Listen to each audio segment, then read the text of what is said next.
buenas tardes a todos y a todas. Bueno, hoy estamos todos un poco emocionados, hoy es un día tan, pero tan especial, ¿no?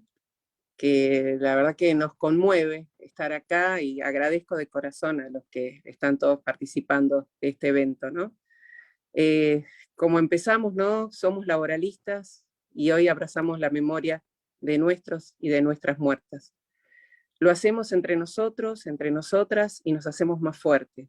Por ello saludamos a todos y a todas los abogados y abogadas laboralistas en su día, que abrazan sinceramente esta causa noble, y recordamos con admiración a todos aquellos que dieron su vida con tal ideal.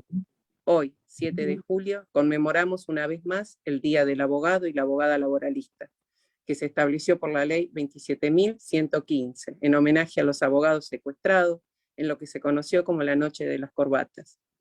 El 6 de julio de 1977, en Mar del Plata, el colega doctor Norberto Centeno, autor intelectual de la Ley de Contrato de Trabajo, fue secuestrado y posteriormente asesinado por fuerzas militares.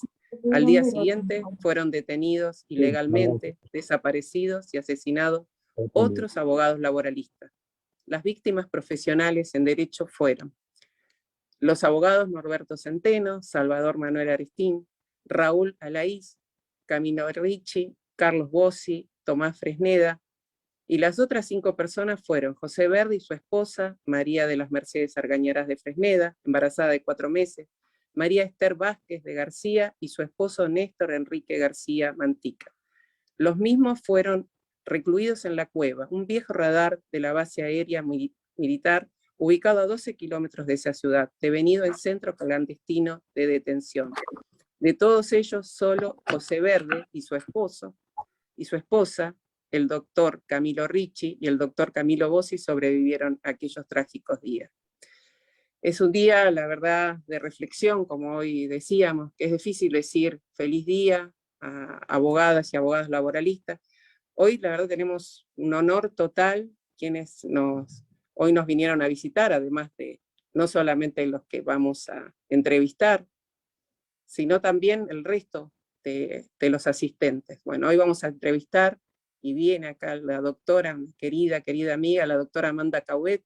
Ella es especialista en Derecho del Trabajo, profesora titular regular por concurso de la materia de Derecho del Trabajo y de la Seguridad Social de la Facultad de Derecho de la Universidad de Buenos Aires, profesora titular de las materias de Derecho del Trabajo y Derecho del Trabajo 2, 1 y 2, en las carreras relacionadas laborales de la Facultad de Ciencias Sociales de la Universidad de Buenos Aires, presidenta de la Fundación de Altos Estudios, FAES, y directora de cursos de dicha institución, autora de numerosas obras en materias, libros, artículos, de actuación como ponente en universidades extranjeras, universidades de París, de Salamanca, de Sevilla, de Valencia, Complutense de Madrid, conferencista, congresos, universidades y colegios profesionales de todo el país. Ocupó además otros cargos públicos, fue embajadora extraordinaria y plenipotenciaria de la República Argentina ante el Reino de los Países Bajos.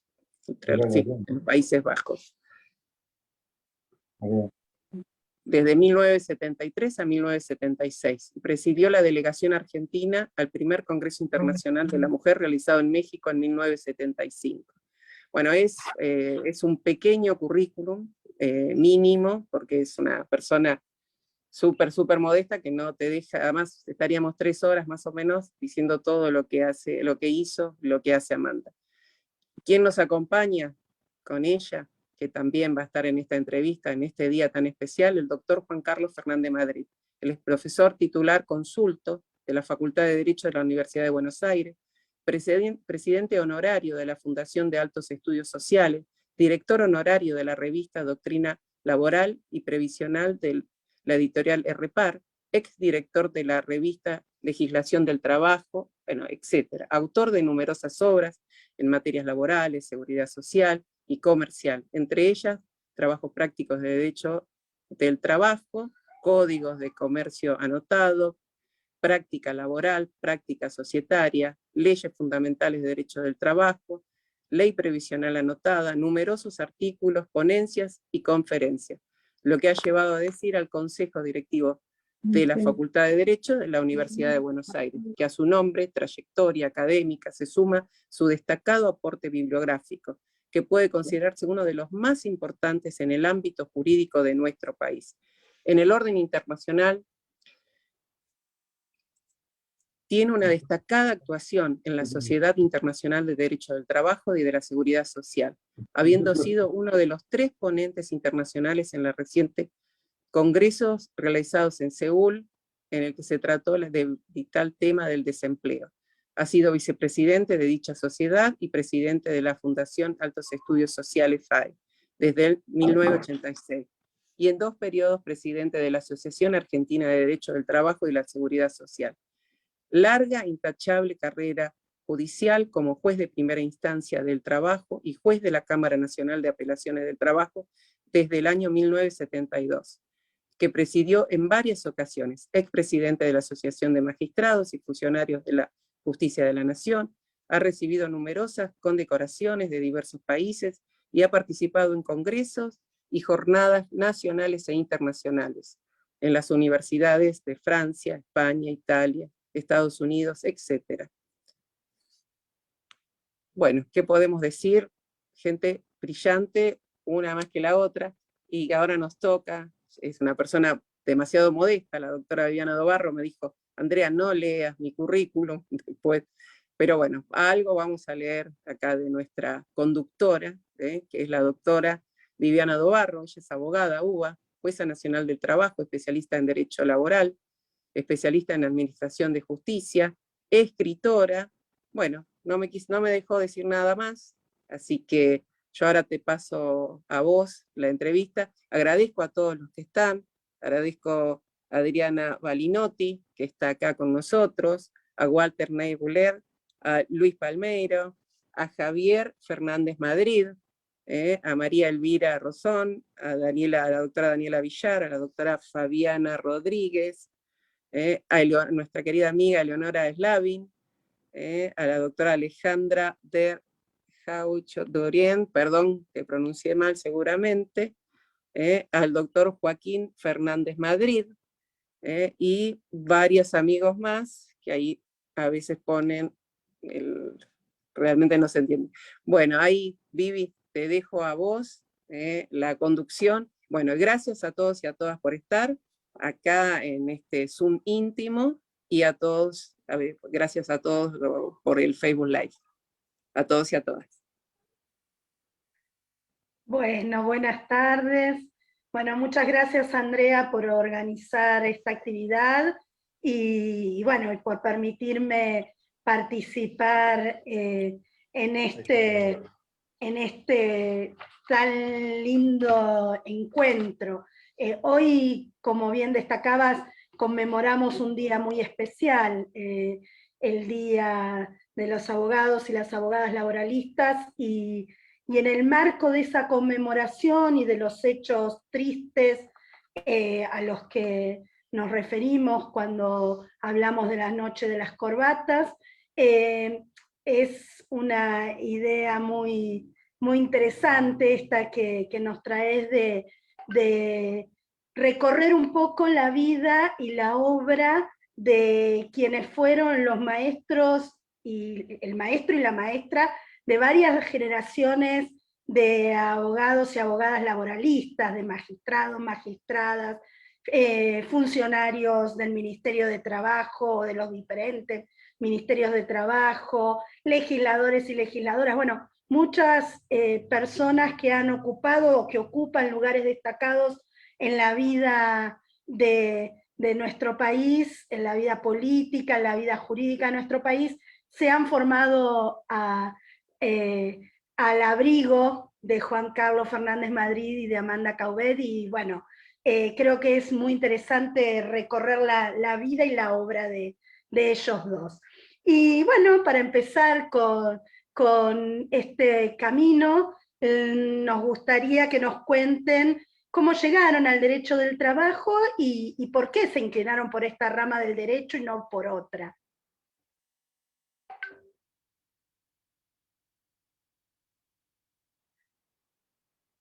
Tienen que desmutearse, están muteados, Amanda.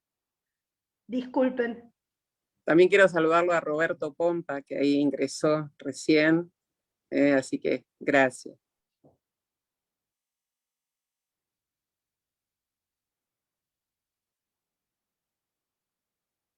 No, no se escucha, tienen el microfonito apagado.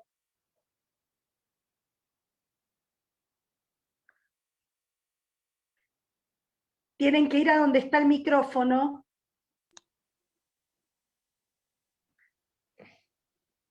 Amanda, abajo a la izquierda tenés un micrófono que tenés que hacer clic para que se te escuche. Bárbaro, yo ahí veo a ver si también lo puedo desactivar de acá. Lamentablemente lo tienen que desactivar ellos. A ver.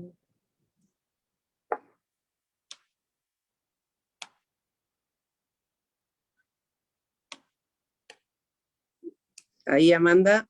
Ah, Ahí ahora está. sí, Ahora sí. qué lindo. Bueno, entonces, contanos. Bueno, una breve referencia de vida y de familia. Les contaba que mi padre fue uno de los primeros jueces de trabajo, uno entre 20. ¿Quién lo designó? Y lo designó Perón, claro. Y lo echó la revolución. Y luchó la revolución, la llamada revolución libertadora. Bueno, en realidad siendo abogado, prácticamente estaba asignado por esa presencia, por esa influencia. Pero yo les voy a contar algo que no sabe todo. A mí me nombraron secretario, me nombró secretario Juan Bautista Freitas, que fue un gran camarista y lo hizo cuando lo echaron a papá. Después, en el mismo año en que lo echan a papá, él, conociendo la situación precaria de nuestra familia, me designa su secretario en la Cámara. Realmente... Qué valiente, ¿no? Porque Pero si además vos no tenías ninguna relación con él. No, ninguna no lo conocía. Relación. No lo conocía. Me nombró por teléfono. Y lo que quería destacar es la generosidad de Freitas, que luego me lleva a la Cámara y me abre las puertas del tribunal, donde yo fui juez y después camarista. Así me acerqué al fuero del trabajo. Me acerqué al derecho al trabajo de otra manera.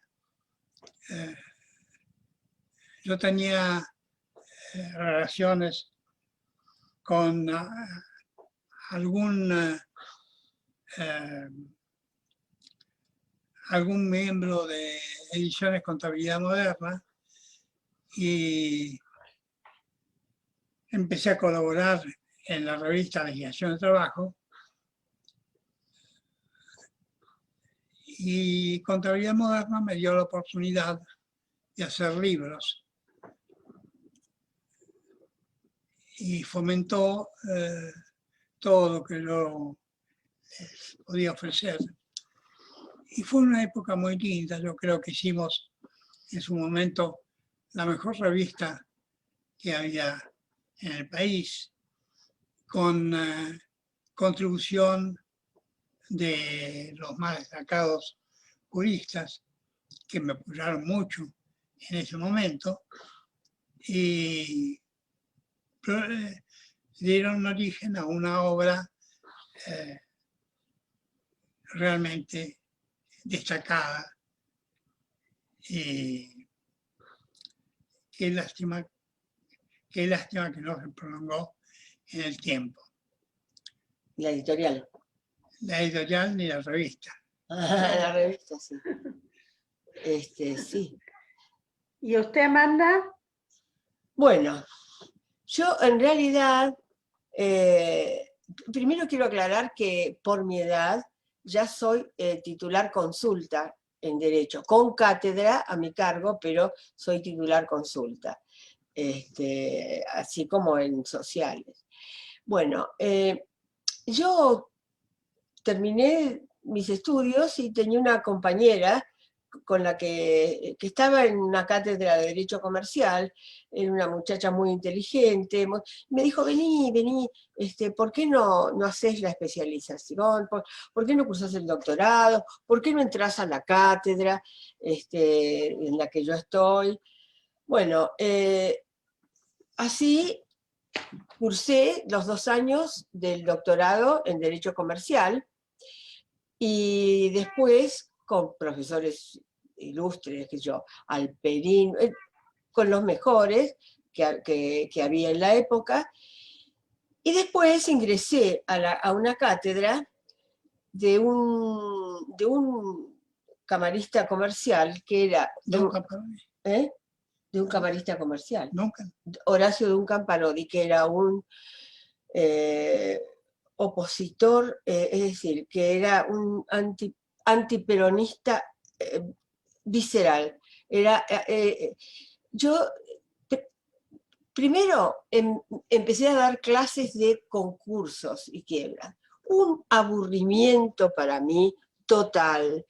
No me llamaba para nada la atención la docencia, ni trabajar, porque el director de la revista, es una revista comercial importantísima. Derecho Comercial y las Obligaciones. Derecho Comercial y de las Obligaciones, que era era la revista de Derecho Comercial. Ahí me hicieron enseguida hacer comentarios a fallo. Yo tenía un camino, pero ¿qué pasó? Primero, que me aburría atrozmente, eso sin duda. Segundo, que Horacio Duncan Parodi protagonizó un incidente bochornoso mientras yo estaba en su cátedra. Él era también catedrático en la Universidad de La Plata. Fue a tomar libres y en la primera fila había una alumna, supongo yo que sería morena, morenita, morochita, no sé cómo explicarlo. Entonces él hizo a sus colegas de mesa, hizo este comentario: ¿ahora las sirvientas también estudian Derecho? Bueno, eso lo sacaron a patadas de la Universidad de La Plata, y yo, y la gente de la cátedra en Buenos Aires lo quiso apoyar. Yo dije, de ninguna manera, adiós. Me despedí del derecho del trabajo, me despedí de este señor... Comercial. Del derecho comercial, me despedí completamente, pero les quería contar esto porque tiene mucho que ver con todo lo que me pasó después en la vida, ¿no? Porque yo entonces decidí que si el derecho era tan aburrido como era el derecho comercial, que era lo que yo había elegido, entonces decidí comenzar a militar en política. Y comencé modestamente en una unidad básica de mi barrio, Villa Urquiza, que era la circunscripción 15, que era una de las más grandes, y ahí tuve una primera revelación maravillosa. Yo era una tímida integrante, una tímida participante de las reuniones de esa unidad básica. Era un momento en que estaba dividido el peronismo en la capital federal entre, digamos, los sectores gremiales, que eran más conservadores, y la juventud peronista, que era más... Yo naturalmente estaba del lado de de la JP. Bueno, lo que me llegó al corazón es que en un momento hubo que elegir una persona, de la unidad básica, para ir a discutir en la mesa grande del partido de la capital federal, para ir a discutir las cuestiones internas, las listas, todo eso.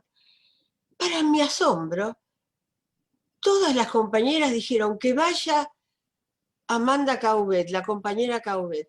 Pero no, les dije yo, compañeras, yo recién empiezo, yo no tengo, no he trabajado años como ustedes. ¿Saben lo que me dijeron? Para nosotros es un orgullo tener una compañera abogada.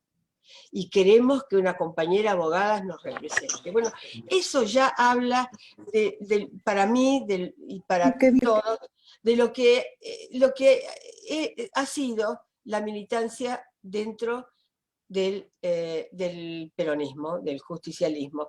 Así que yo empecé así y bueno, milité y llegué a ocupar cargos importantes en la conducción de la rama femenina y en la conducción del partido de justicialista en la capital federal. Trabajé en las elecciones con Italo Luder. Bueno, en fin, no les voy a hablar Es todo. decir, que pasó de los concursos y quiebra a la representación de sus compañeras militantes, sí, políticas y trabajadoras. sí, Y orgullosa de que usted era una graduada universitaria. Sí, y me dieron el lugar que seguramente merecía más alguna de ellas. Bueno, yo eso lo reconocí y encontré en esa incorporación a la militancia mi lugar en la vida. Me sentí integrada al mundo, a la gente. De pronto iba por la calle y ninguna persona, perdí el miedo a la gente. Formar parte de ese colectivo me dio una seguridad y me sentí tan reconfortada desde ese momento que fue para mí realmente maravilloso. Bueno, mientras tanto, la vida continuaba.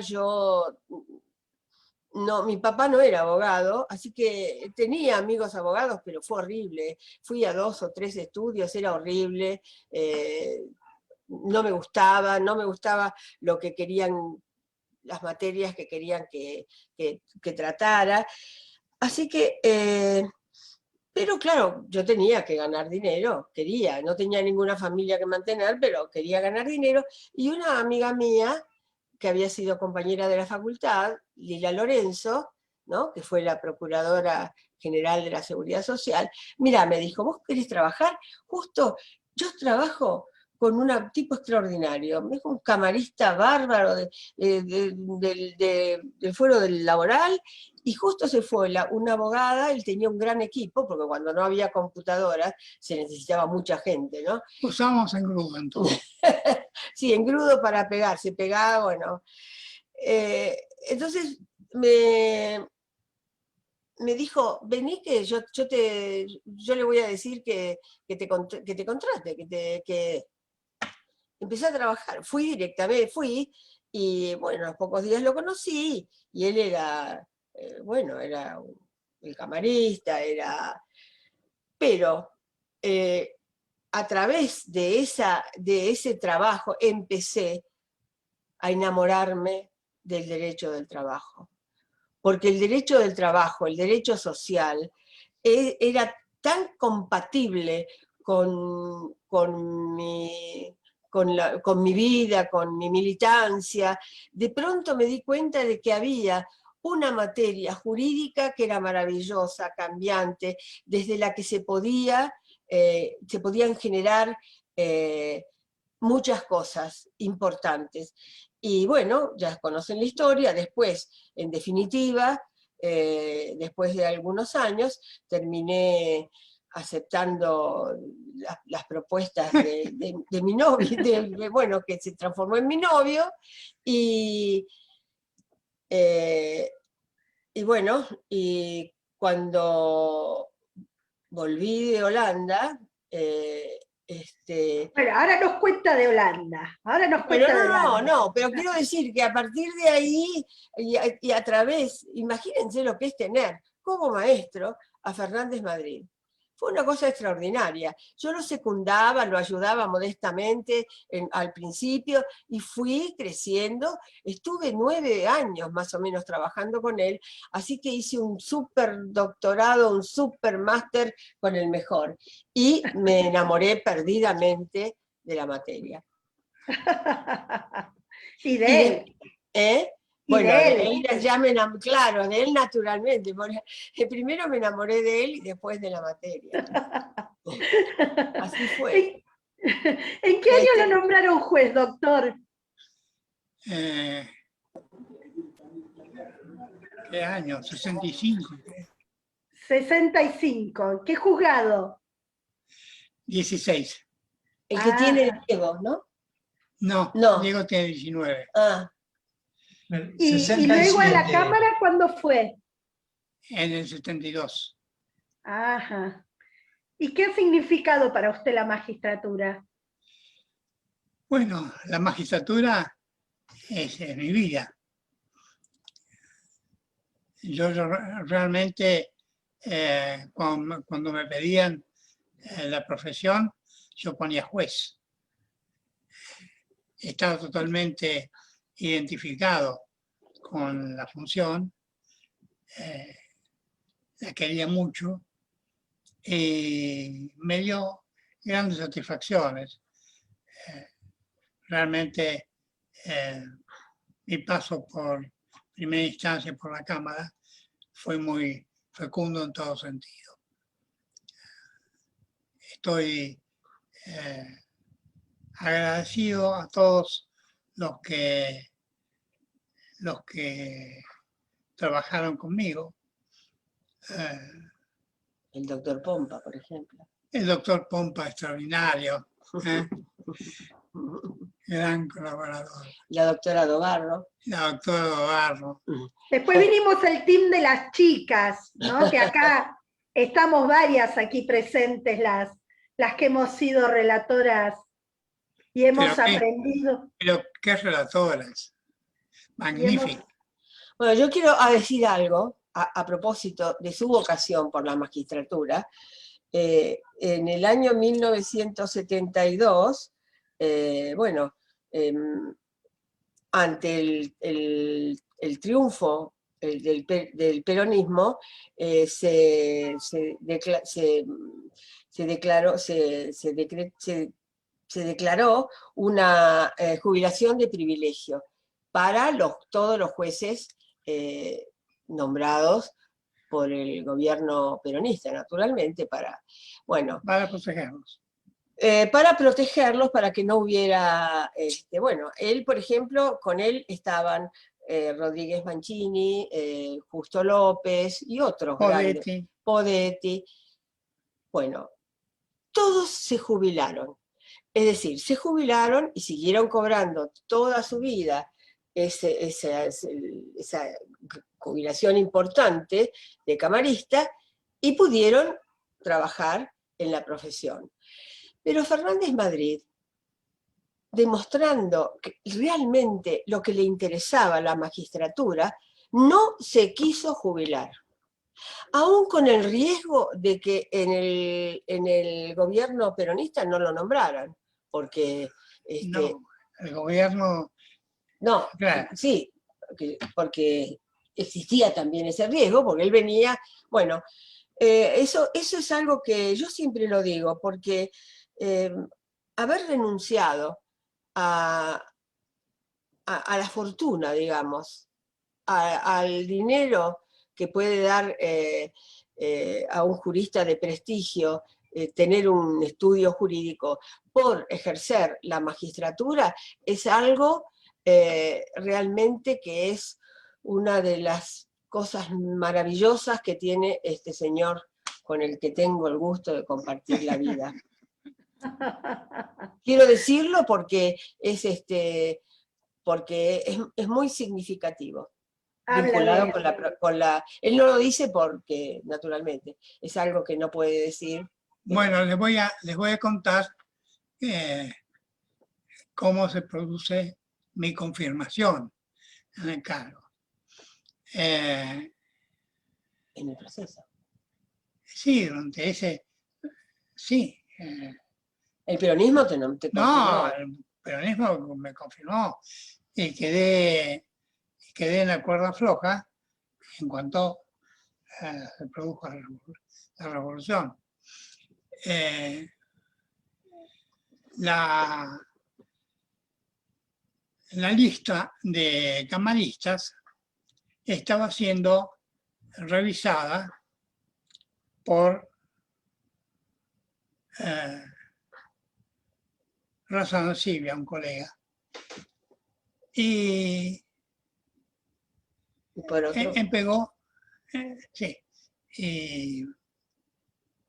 y por otro, que después le voy a decir cómo se llama, estaba tachando. Raza Arancibia, ¿no? Iba Sí, tachando. cuando se habla del uso de la lapicera, bueno, Raza Arancibia la estaba desplegando a troche y moche. Y entonces, el camarista que estaba con él, que era amigo mío, Te quería tachar. Sí. Contales por qué. que me querían tachar por mi situación marital irregular. En el momento que me tachaban, el otro camarista que estaba con él en la verificación, le dice, ¿por qué lo tachás a Fernando de Madrid? Más fuerte. Y entonces él le dijo esto, que yo no me podía mantener por esa situación irregular. Entonces él le dice, pero si yo estoy en la misma. Y a partir de eso recuperé el cargo y lo pude extender tantos años en el futuro. Claro, la doble moral, ¿no? Pero estuve a punto de perderlo. Claro. Pero ¿Qué año era eso? En el año 76. 76. Pero él tomó la decisión de quedarse, de ser juez, porque ya había hecho una cosa extraordinaria para seguir siendo juez. Pero, y porque consideró que podía hacer algo por la vigencia del menguado derecho de trabajo, de lo que hicieron con la ley 2744, pero que podía hacer algo desde su lugar. Y lo hizo. Hizo una cosa importante que tampoco se conoce. Contale. A ver. ¿Qué hice? ¿Qué hiciste con el...? ¿Se acuerdan? El golpe en realidad fue sobre todo contra los sindicatos, contra los sindicalistas, los jóvenes que desaparecieron, muchos eran de los cuerpos de delegados de grandes empresas. En realidad fueron las empresas las que motivaron las desapariciones. Sí, las desapariciones, el golpe, todo. Bueno, no importa. Pero el asunto es que, por ejemplo, en la Ford, porque había como un lugar que tenía la Junta Militar. Y ahí ya agarraban a los muchachos, a los jóvenes. Por eso cuando dicen qué viejos que son los dirigentes sindicales, bueno, ellos diezmaron a toda una generación. Bueno, el gobierno, este gobierno terrible que tuvimos que padecer, se ocupó de intervenir a todos los sindicatos, pero se olvidó de algunos. Entonces, ¿qué pasó? Entonces... creo que era el sindicato de la publicidad. Sí, el sindicato de publicidad. Desoyendo las insinuaciones que podía hacer el Ejecutivo, dispuso en ese momento las elecciones en el sindicato y la elección democrática del secretario general, lo cual era una enormidad para ese momento. Claro, pues estaban todos intervenidos. Estaban todos y intervenidos perseguidos. y perseguidos y Entonces él tuvo ese valor de... Y sucedió que la Corte, porque hay que ver, ¿no? La Corte no lo aprobó, no rechazó el fallo, no lo cuestionó.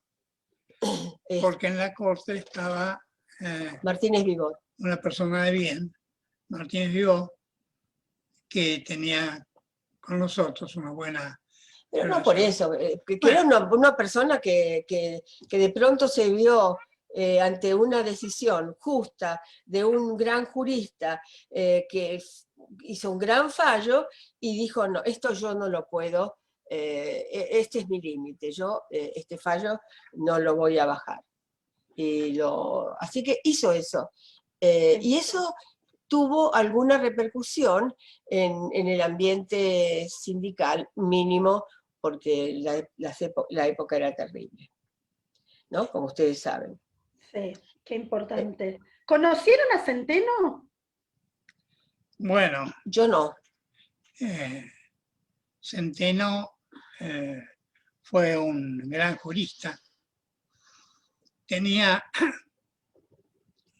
una enorme versación. Conocía el derecho español perfectamente. Y yo creo que su muerte determina un hito para el derecho del trabajo. Centeno fue una gran persona y sus conocimientos se volcaron en la ley de contrato comentada. No, el contrato de trabajo. No, la comentada. La ley comentada, que realmente creo que fue un libro ejemplar para su época. La primera edición. López, Centeno, Fernández Madrid. En realidad, el promotor de la obra fue Fernández Madrid. Sí, tuve varias conversaciones con Centeno y él las cosas tenía muy claras. Era un abogado laboralista, abogado de sindicatos, y toda su experiencia la volcó en su colaboración en el libro. Y en la ley. Y en la redacción en la ley. Primero en la ley, claro, y después en Claro. la obra comentada. La obra comentada, sí. Claro. ¿Cómo fue? ¿Cómo? Disculpe, doctor. No, te escucho. Te escuchamos. ¿Cómo fue Amanda ser embajadora en los Países Bajos?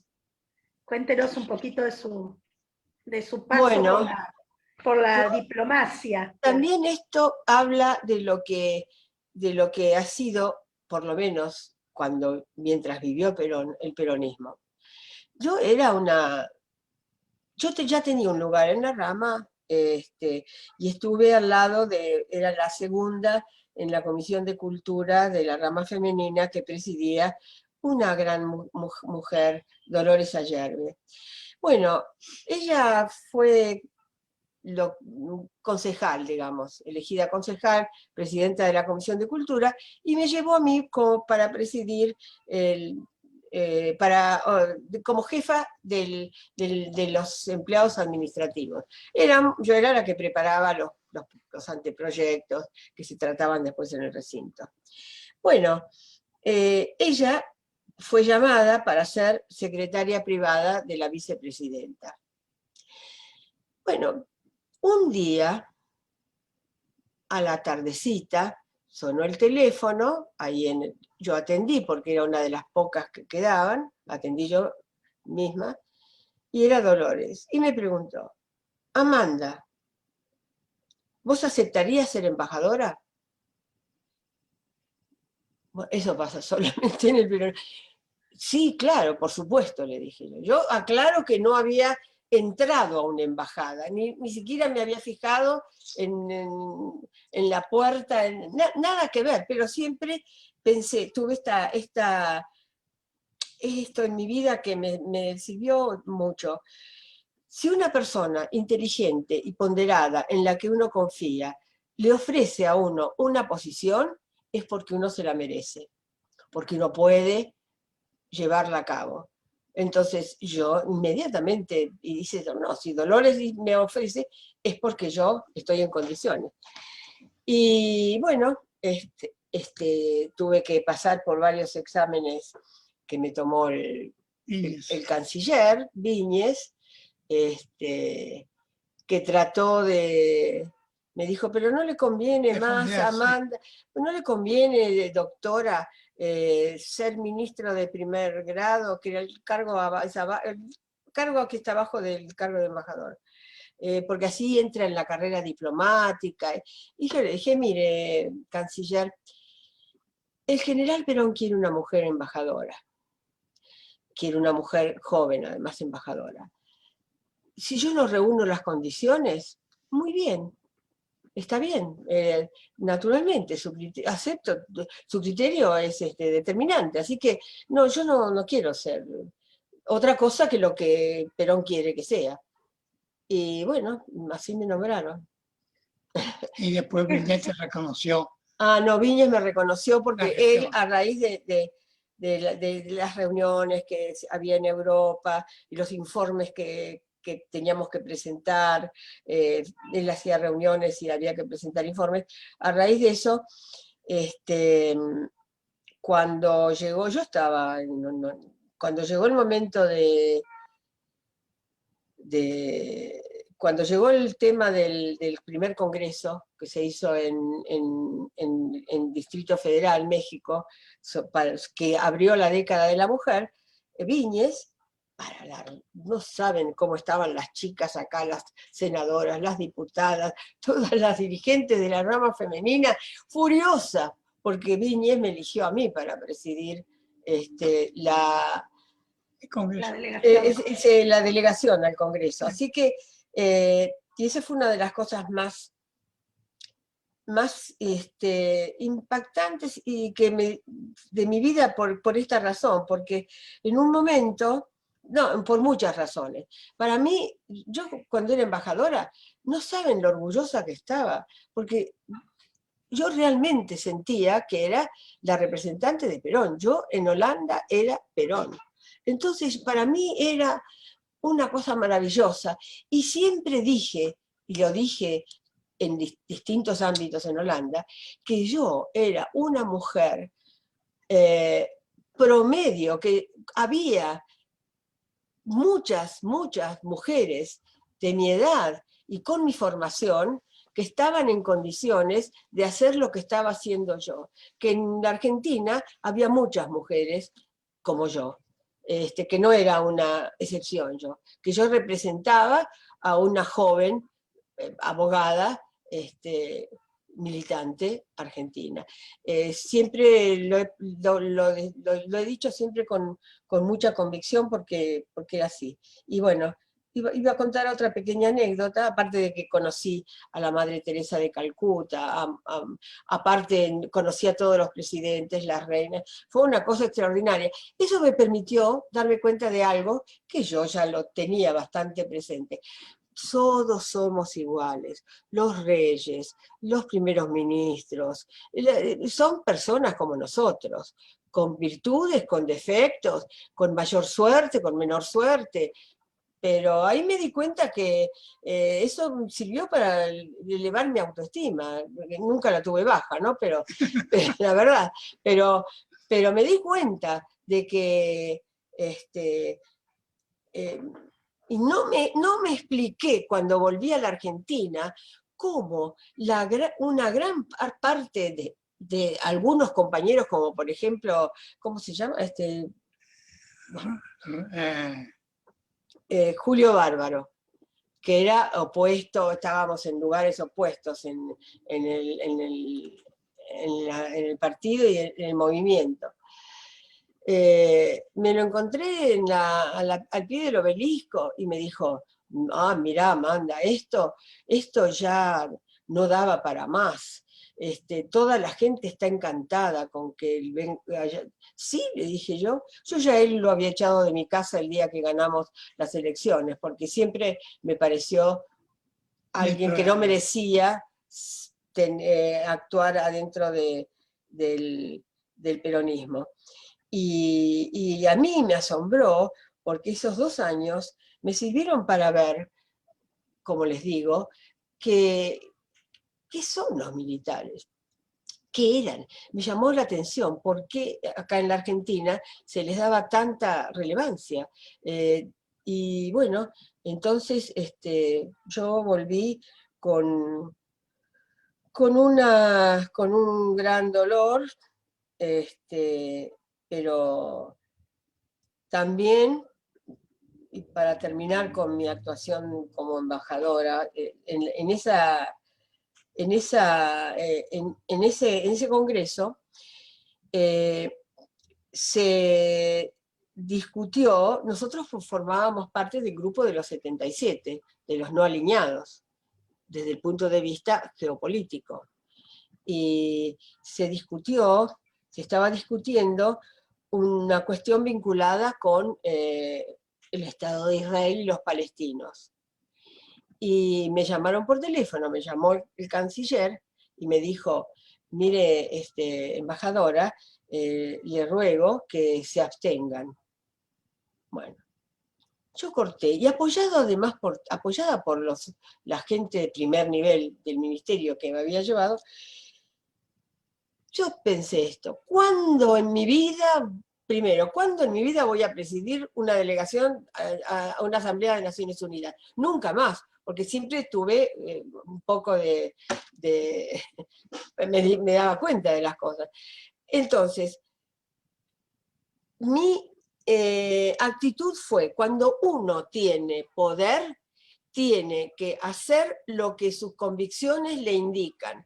No importa, porque hay algunas personas que dicen, no, es más conveniente, yo aflojo acá, yo doy un paso atrás para seguir teniendo este cargo. Y terminan olvidándose de lo que fueron alguna vez. No, les dije a los que me acompañan, nosotros no nos abstenemos, nosotros vamos a votar con el grupo de los 77 a favor de los palestinos. Punto. Ya está, lo hice. Y eso, bueno, eso fue una enseñanza para mí y una experiencia, y además, bueno, la lucidez de saber que nunca más presidía de valorar lo que estaba haciendo. Muy bien. Qué valiente, porque en ese momento usted era joven, ¿no? Era muy joven, podía aspirar a toda una carrera diplomática posterior y como dijo, hizo lo que le indicaron sus convicciones. Así es, hice lo que me indicaron mis convicciones. Ya estaba ahí perseguida me habían mandado una espía de López Rega, que siempre me persiguió a mí López Rega, y bueno, pero justo en ese momento fue cuando se fue López Rega, y en realidad López Rega estaba trabajando con los militares desde hacía tiempo, así que después vino, bueno, todo lo que vino, que fue muy triste para mí, pero eso lo hice, eso siempre me quedé muy tranquila, porque cuando tuve la ocasión de tomar una decisión, la tomé de acuerdo a mis convicciones, sin importarme lo que podía significar. Es cierto, Viviana. Fue así. ¿Cómo fue, doctor, para usted participar en ese congreso en Seúl y ser vicepresidente de la Sociedad Internacional de Derecho del Trabajo? En realidad, la Asociación Argentina de Derecho del Trabajo había hecho cosas muy importantes. Una de ellas, la convocatoria a un congreso iberoamericano que se hizo a todo. Sí, se hizo en la Facultad de Derecho. Sí, Y él fue con ponente. todo. ¿Y saben cuál fue su ponencia? Porque era el derecho del trabajo en época de crisis. Que en época de crisis tenía que haber una flexibilización positiva. Había que reforzar la protección de los trabajadores. Eso lo dijo, qué sé yo, Antes de los DNU de emergencia. sí, no, por eso, en un congreso que fue, no sé, en la 80 Facultad y de pico Derecho, de haber sido. 80 y pico, 86, 87. 87. Bueno, Y ahí trabajó Dorita Temis. Dorita Esta- Temis era la dactilógrafa, la que escribía las cosas que él le dictaba. esa actividad de la Asociación Argentina de Derecho del Trabajo se proyectó a nivel internacional. A mí me designaron vicepresidente de la Unión Internacional y propuse la realización de un congreso mundial en Buenos Aires, basado en todos los antecedentes, en la existencia de un cuerpo de profesores importante, de una obra bibliográfica trascendente, y de que además en Buenos Aires es Buenos Aires. Lo aceptaron y se hizo un gran congreso. Yo ya no estaba en la asociación, pero fue un congreso muy exitoso. Nos acompañó, a Seúl nos acompañó Neil, me acuerdo muy bien. Neil. Neil Buller, sí, que fuimos, que recorríamos, que se hizo 3 trajes con sastres coreanos que hacían, en un día le hacían a una persona 1, 2, 3 trajes. Recuerdo que te hiciste 3 trajes, ¿no? Sí, yo me hice 3 trajes. Creo que salían $100 los 3 trajes. Pero lo que también quería comentar que Juan Carlos me comisionó para el Congreso Iberoamericano para ir a Estados Unidos y a Canadá para cursar invitaciones, una de ellas a Benjamin Aaron, que era el presidente de la Sociedad Internacional de Derecho del Trabajo, y otra, bueno, y a los canadienses de la Universidad de Quebec y de Toronto. Así que era muy importante ese congreso. Muy importante. Muy importante. Qué experiencias. ¿Y cómo surgió la idea de crear FAES? Que bueno, que un poco fue la usina en la que nos formamos y empezamos a dar nuestros primeros pasos. Varias generaciones de laboralistas de nuestro país. Bueno, debo decir que fue una idea mía.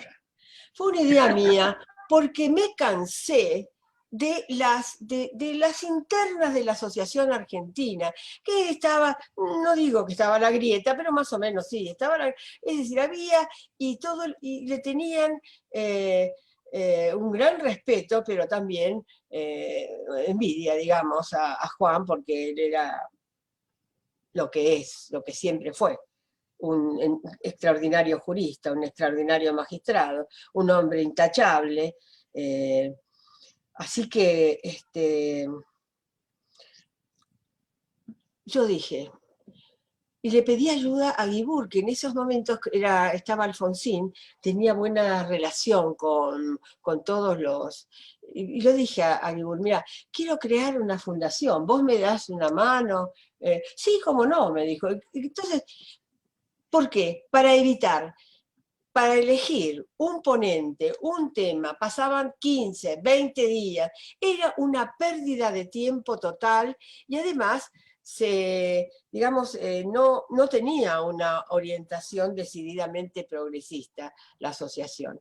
Entonces, yo la verdad que dije, Fernández Madrid se merece un instrumento para poder hacer cuando quiera, como quiera y con quien quiera todos los congresos que se le ocurren, y por eso, bueno, entonces lo organicé y era muy fácil, porque no había ninguna comisión organizadora. La verdad es que nosotros pensábamos los temas, digamos, el objetivo del congreso, de la reunión, los temas, los ponentes.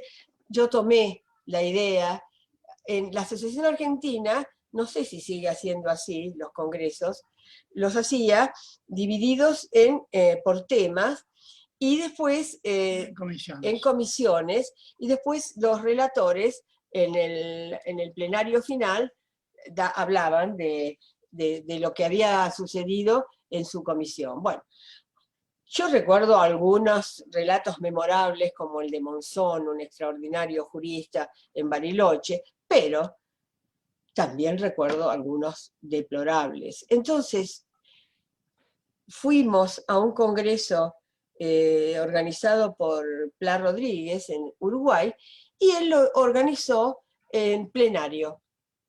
Todo el mundo participaba, iba viendo sucesivamente todos los temas. Y a mí me pareció extraordinario, porque entonces uno, directamente, sin la intervención del relator, uno participa, me pareció muy bueno. Y por eso también le dije, mira, los congresos los vas a organizar, pero con el sistema de plenario. No por comisiones, porque es una pérdida de tiempo, porque a la gente cuando está en una comisión le gusta lucirse, hablar, se le va, bueno, y se producen discusiones sin gran nivel. Bueno, yo pido que me disculpen si alguno de ustedes ha participado y ha tenido, pero esa era mi impresión. Entonces por eso dije, hacemos la fundación. Y fue muy sencillo, era sencillísimo. Así, hacíamos las cosas, convocábamos a la gente. Él traía gente de todo el mundo. Acá han venido los grandes profesores de todo el mundo a hablar en la fundación. Y él organizó también desde la Asociación Argentina, pero y también desde la Fundación, unos viajes académicos que le permitieron a muchísimos, yo entre ellos, porque yo no tenía esa experiencia, conocer las universidades, las principales universidades de Europa, Francia, Italia, España. Francia, Italia, España, Estados Unidos. Y tener ahí una actuación académica, ¿no? Sí, ¿saben cuál fue mi primera intervención en un congreso en el exterior? Fue en Salamanca. En la capilla de los doctorandos, que no saben lo que es una belleza, el lugar a donde los doctorandos pasan la noche anterior a la tesis para prepararse. Bueno, y ahí elegí Viviana. ¿Qué pudo haber? Le pedí a él que me diera un tema de derecho colectivo. Y compartí panel con, no sé, ustedes son muy jóvenes y no lo han conocido, pero vos, Neil, que sos joven, pero no tanto como las chicas, ¿te acordás de quién era Alonso Lea? ¿No? ¿En París o en...? No, Alonso Lea, era el número 1 de España, sin duda. Estaba en la Complutense, era el número 1 de España. Montoya Melgar era uno. Bueno, pero Montoya Melgar era discípulo. Y Carlos Palomeque era en Salamanca, ¿no? Claro, pero lo que yo quiero decir es que me tocó compartir el panel, yo al lado de Alonso Lea, una cosa extraordinaria. Extraordinaria para mí, cómo empecé. Y abajo estaban Justo López, Rodríguez Mancini, el que estaba en todo, la creme de la creme. Y yo ahí arriba. Y lo más gracioso fue que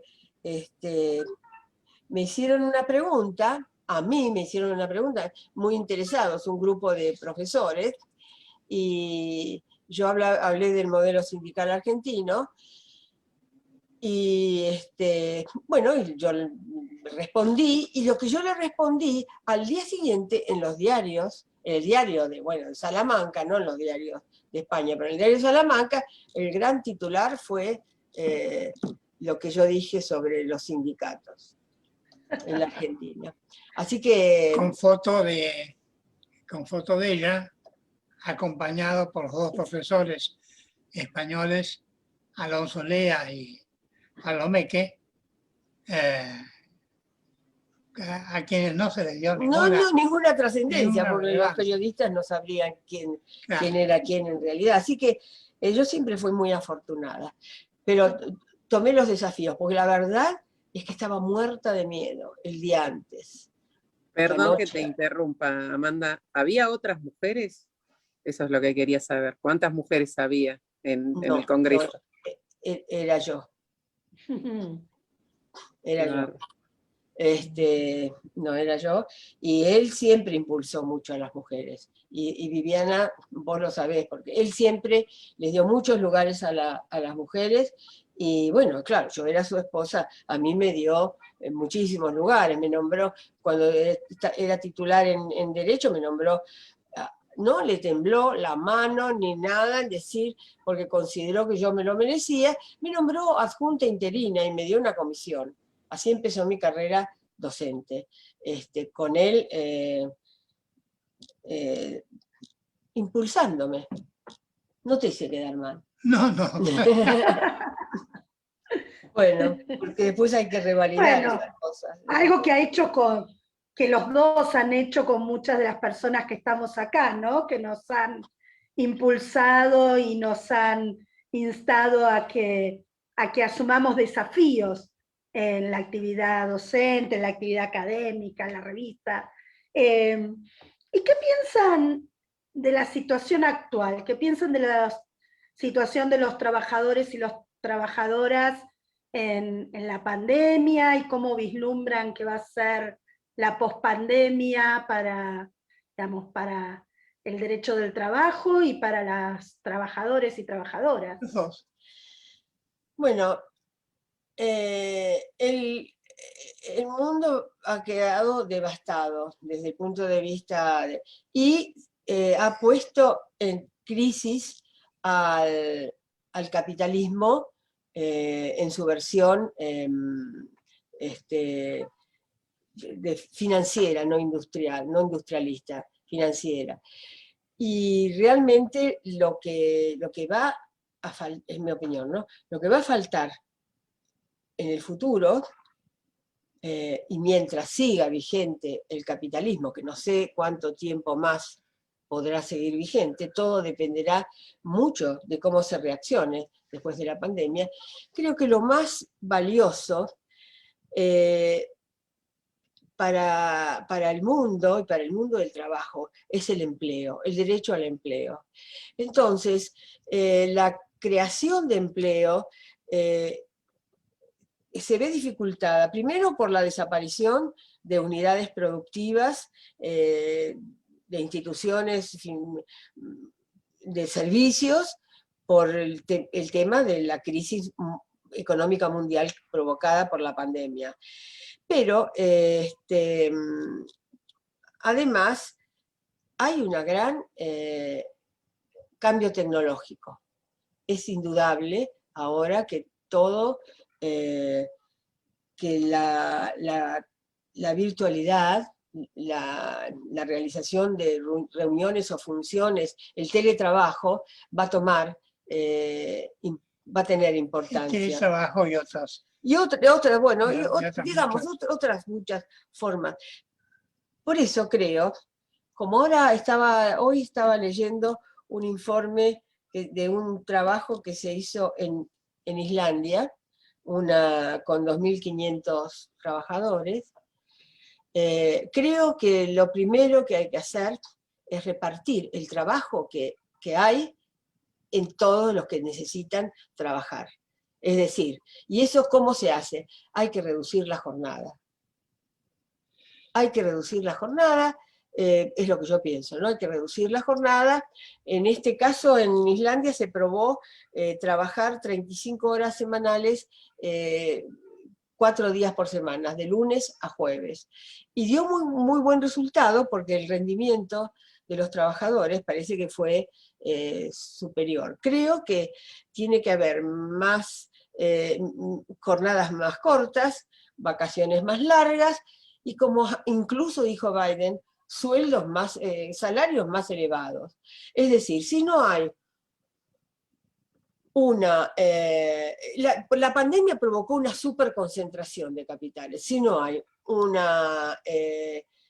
intento importante de cambiar radicalmente la redistribución del ingreso en el mundo, bueno, no sé lo que puede pasar. Yo siempre tengo la esperanza, o la lejana esperanza, de que se haga por ese camino. Por ejemplo, en el tema del empleo. Yo creo que el calentamiento global y el empleo siguen cursos paralelos, que ni se va a solucionar en los próximos años el calentamiento global, sus consecuencias, y que en materia de empleo, las tendencias que se observan en Europa están dirigidas a crear una mayor flexibilización. Es decir, se habla insistentemente de flexiseguridad, y realmente lo que se ofrece es un trabajo desprotegido, con mayor asunción de riesgos y de responsabilidades para los trabajadores, y ninguna mejoría en su condición laboral. El único, la persona más importante del mundo que habla de la necesidad de que cambien las cosas es el Papa. Papa Francisco. Él Está enfermo. Que ahora está enfermo, lamentablemente. Él es el que por eso acá la mitad de la gente no lo quiere, o digamos, el 20%, vamos a achicarlos, no lo quieren porque dicen que es un papa peronista. En realidad es la doctrina social de la Iglesia, el peronismo es la doctrina social de la Iglesia. Bueno. Y él es un hombre excepcional porque es el primer jesuita que llega al Vaticano. Claro, al Vaticano, y además los jesuitas son, en todas las órdenes, no sé mucho de esto, pero que hay que aportar dinero para ingresar a una orden, ¿no? O así era en algún tiempo. En el único lugar, en la única orden en la que lo que se exige es la inteligencia superior, es entre los jesuitas. Por eso el Papa es lo que es, porque es jesuita, que es de lo mejor que hay digamos, dentro del catolicismo. No sé. Bueno, nadie puede dejar de expresar su adhesión a lo que el Papa produce, pero lamentablemente se enfrenta con un mundo cruel y desenfrenado. Bueno, en mi opinión, si el desenfreno sigue, si las políticas, en lugar de mejorar, empeoran, el fin del capitalismo el capitalismo se va a acabar. Porque es decir, porque hay que mirar para atrás.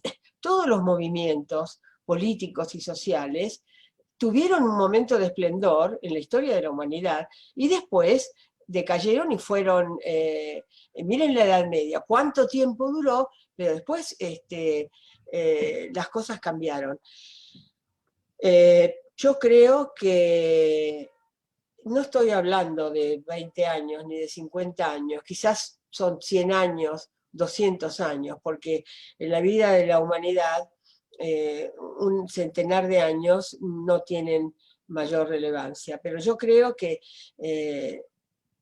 es muy, tal como está ahora,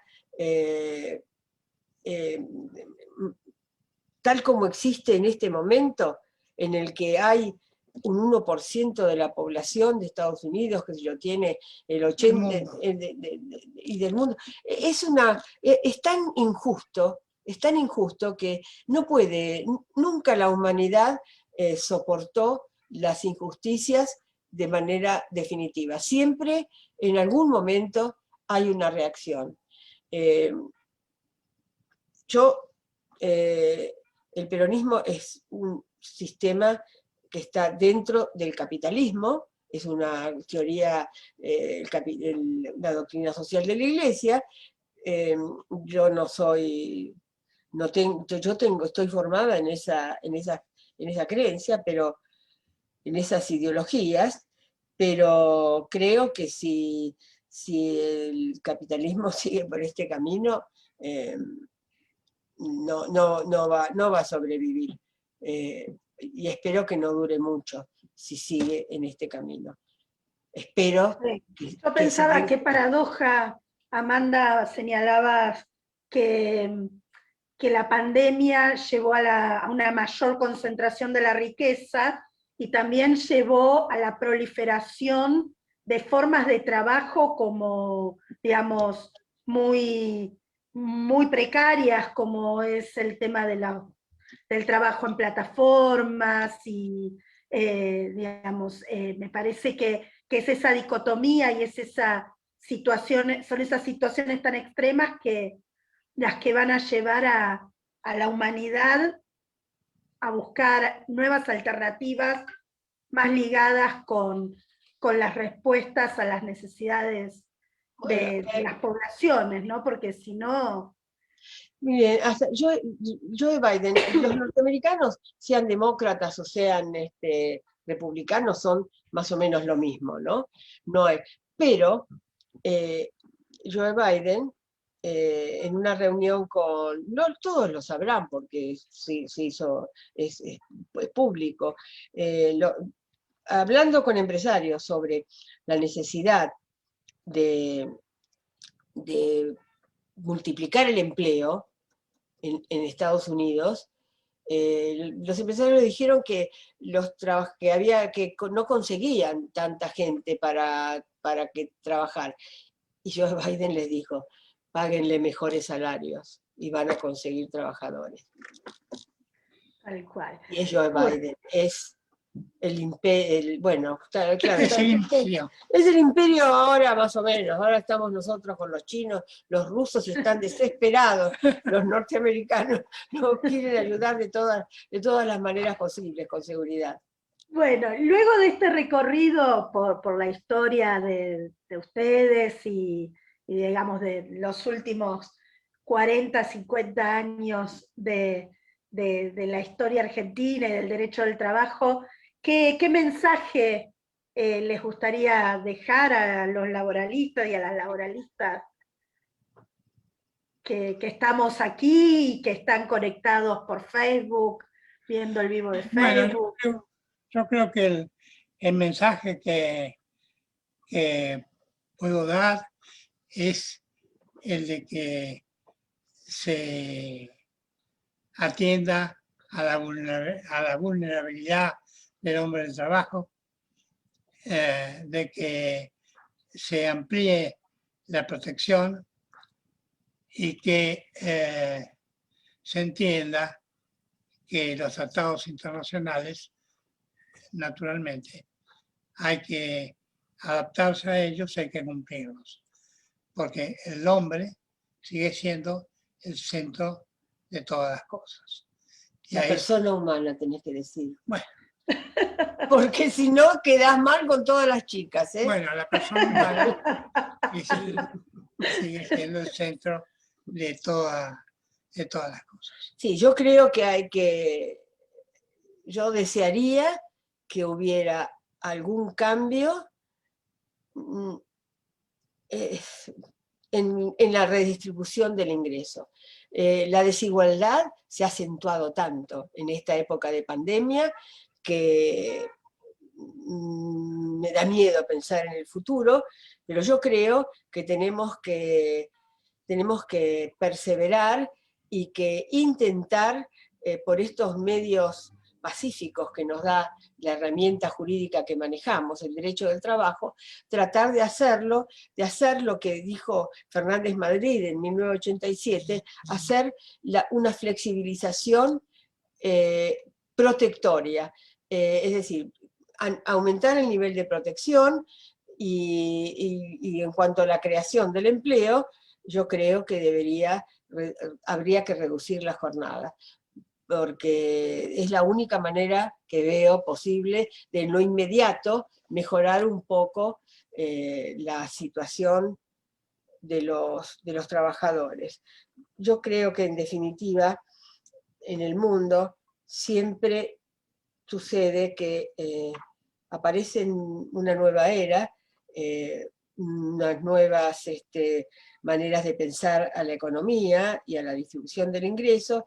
Ese sistema tiene un momento de plenitud, digamos que en el caso del capitalismo fue cuando todavía estaba la Guerra Fría, que para evitar que los trabajadores se hicieran izquierdosos o se pasaran al trotskismo o al PC, se crearon políticas sociales y se generaron el Estado Social de Bienestar. Pero eso duró hasta que duró, digamos, la Unión de Repúblicas Socialistas Soviéticas. La caída del muro de Berlín, y de eso hizo retroceder todo. Quizás ahora el crecimiento de China, por ejemplo, hoy escuchaba por televisión, o leí en, no sé, página 12, que Perón tenía muy buena relación con Mao Zedong. Es decir, es necesario, quizás ese crecimiento de una potencia, bueno, no es que sea un modelo, no conozco tanto, pero no es que sea un modelo China, pero que esa competencia entre potencias pueda ayudar a mejorar un poco la vida de todos. Y creo que hay que seguir, el mensaje es que no hay que bajar los brazos, que no hay que pensar que las cosas son como son porque así lo han establecido qué sé yo, el destino, los dioses, no. Las instituciones y las políticas las imponemos las personas.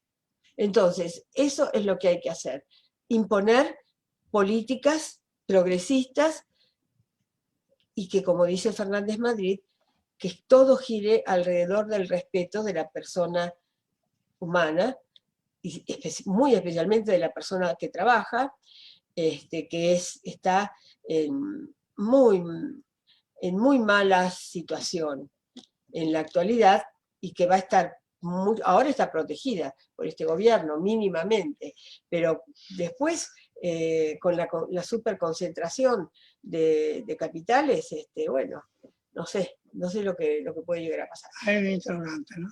Hay un interrogante, hay que trabajar para conseguir que desde el ejercicio de la política, por ejemplo, haciendo buenos programas y teniendo buenos gobiernos, conseguir mejorar un poco las cosas, mejorar la ley de contrato de trabajo y cambiar esa ley de jornada, que es del año... el primer congreso que hizo la OIT en 1918 en Washington trató sobre la jornada de 8 horas y 48 horas semanales, y nosotros seguimos con esa cosa de principios del siglo pasado. No puede ser. Bueno. Justamente ahí en el chat, Neil comentaba y comparaba la situación de la jornada de trabajo en la Argentina y marca esta cuestión, ¿no, Neil? Sí, sí, a mí también es un tema que me preocupa y hace varios años escribí un artículo, yo escribo artículos de divulgación más que nada para un periódico, para el Tribuno, y hacía el elogio de la jornada de 4 horas, ¿no? Creo que ese es el futuro por varias razones, ¿no? Porque además tenemos por el otro lado el fenómeno de la robotización y demás, que tendría que trabajar a favor de los trabajadores, no en contra. Y no del capital, no Bueno, de los empresarios. Estoy totalmente de acuerdo, Neil. Menudos desafíos y qué mensaje, ¿no? No bajar los brazos, seguir luchando por la redistribución del ingreso,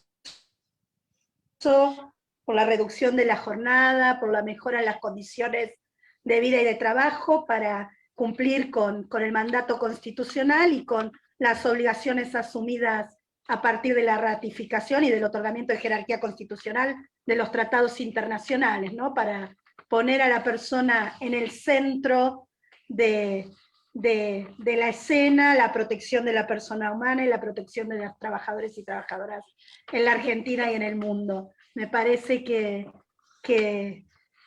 nos han dejado un mensaje y un desafío por delante que es más que es conmovedor y que me parece que nos compromete a todas las personas que sentimos y vivimos el derecho del trabajo, y en especial en este día tan particular, ¿no?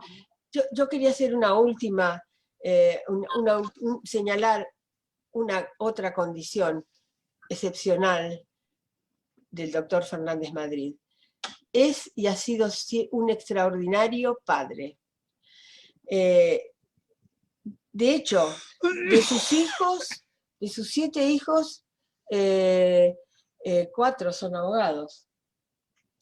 De sus 15 nietos, los primeros 5 o 6 son abogados. Esto habla de que es tan difícil admirar al papá y al abuelo, y sin embargo, él ha conseguido, a través de su vida, es uno yo considero de sus grandes éxitos, tener a estos mellizos rutilantes, un fiscal, un juez, en fin.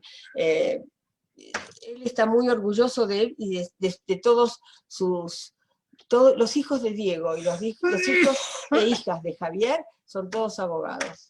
Y los que no son abogados también. Bueno, no, está bien, pero yo no estoy hablando de que la abogacía sea lo único. Yo estoy hablando de la emulación, del gran ejemplo que ha sido, pienso yo, para su familia. Sus hijos y sus nietos lo han admirado.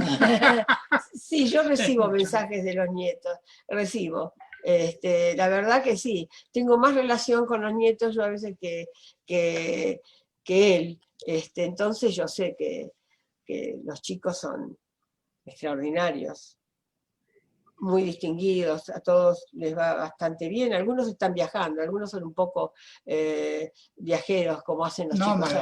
Nómades, pero bueno. Bueno, muchas gracias por esta oportunidad, y quizás las circunstancias del encierro y de la falta de...